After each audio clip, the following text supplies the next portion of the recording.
રાજકોટના મેયર ફરી એકવાર વિવાદમાં આવ્યા છે। મેયર સરકારી કાર્ડને લઈ પ્રયાગરાજ લઈને પહોંચ્યા તેવી વિગતો મળી છે। સરકારી કાર્ડ લઈને મહાકુંભમાં પહોંચ્યા હતા મેયર। નિયમ મુજબ સરકારી કાર્ડ લઈને રાજ્યની બહાર ન જઈ શકાય અને જો કાર્ડ રાજ્યની બહાર ગઈ હોય તો તે માટે મંજૂરી લેવાની હોય છે। શું મહાનગરપાલિકાના કમિશનરની આ બાબતે મંજૂરી લેવામાં આવી છે કે કેમ તે સવાલ ઉઠી રહ્યા છે। મેયરના ફોટો વાયરલ થતા ખુલાસો પણ આપવામાં આવ્યો કે પ્રજાના રૂપિયે મહાકુંભમાં સ્નાન કરવા ગયા છે અને સાથે સાથે અહીંયા મંજૂરી પણ લેવામાં આવી તેવી પણ જાણકારી આપવામાં આવી હતી।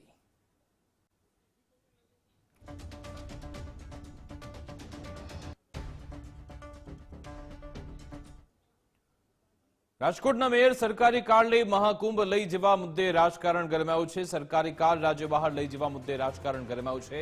સ્ટેન્ડિંગ કમિટીના ચેરમેને આ બાબતે સ્પષ્ટતા કરી છે। તેમણે કહ્યું કે મેયર મંજૂરી લીધા બાદ રાજ્ય બહાર કાર્ડ લઈ ગયા છે। સરકારી કાર પર કપડાં ન સૂકવવા જોઈએ તેવું પણ તેમણે કહ્યું। મેયર નિયમ મુજબ કાર્ડના રૂપિયા જમા કરાવશે। 1 કિલોમીટરના 2 રૂપિયા લેખે મેયર પાસેથી ચાર્જ લેવાશે। ગુજરાતની બહાર જ્યારે બોર્ડર ટપે ત્યારે ઓફિશિયલ એના કિલોમીટર નોંધવામાં આવે છે। રાજકોટથી જ્યારે નીકળ્યા હોય ત્યારે પણ એના કિલોમીટર નોંધવામાં આવતા હોય છે। ગુજરાત બહાર જ્યારે માનનીય મેયરશ્રી પ્રવાસ કરતા હોય ત્યારે કિલોમીટર નોંધી ફરી પાછા જ્યારે ગુજરાતમાં આવે ત્યારે ગુજરાતમાં પાછા એ કિલોમીટર લખવામાં આવે છે અને જે તફાવત થાય છે સ્ટેન્ડિંગ કમિટીનો આજથી 10 વર્ષ પહેલાનો એક ઠરાવ છે કે 2 રૂપિયા પ્રતિ કિલોમીટર માનનીય મેયરશ્રી હોય કે કોઈ પણ પદાધિકારી હોય એને ચૂકવવાના પોતાના અંગત ખિસ્સામાંથી ચૂકવવાના પડતા હોય છે ને માનનીય મેયરશ્રી ચૂકવી દેશે। મારા ધ્યાનમાં બહેનોનો વિષય નથી પણ મારા ધ્યાનમાં એમના હસબન્ડ વિનોદભાઈ પેદડિયા ગયા છે એ મને ખ્યાલ છે। સ્વાભાવિક છે કોઈ બેન એકલા જતા હોય રાજકોટની બહાર ત્યારે સ્વાભાવિકપણે એમના હસબન્ડ કે કોઈ પરિવારના વ્યક્તિ સાથે હોય છે। આપના દ્વારા જે પ્રશ્ન પૂછવામાં આવ્યો છે કોઈ બેન પણ છે તો એ મારા ધ્યાનમાં નથી।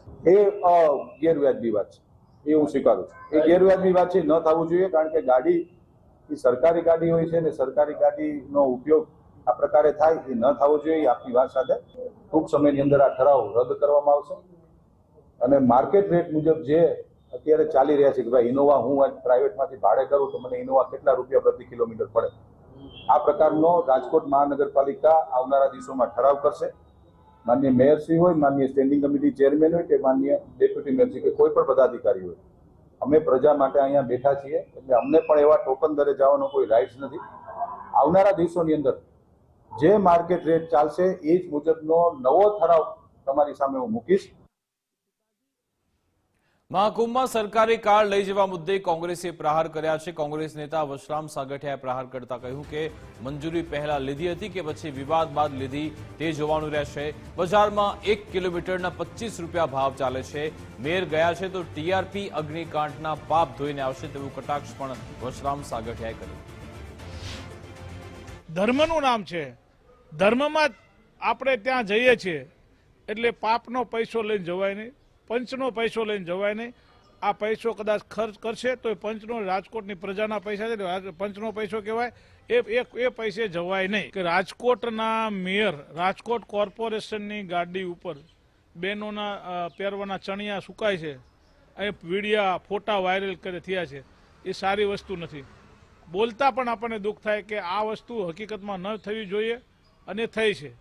ત્રીજા મુદ્દામાં ત્યાં જાય તો રાજકોટના પરમિશન લીધેલા મેયર અને એના પરિવારના એના દીકરી દીકરા એના ઘરવાળા આ લોકોને જવાનું હોય છે। સાથે મારી જેવા કાર્યકરોને લઈને જવાનું હોતું નથી પરંતુ રાજકોટના મેયર છે છતાં એમની પાસે વિશાળ છે એટલે કદાચ આવું બનતા હકીકતમાં નિયમની વિરુદ્ધ થઈને જઈ રહ્યા હોય એ ખોટું છે અને એનો અમારો વિરોધ છે।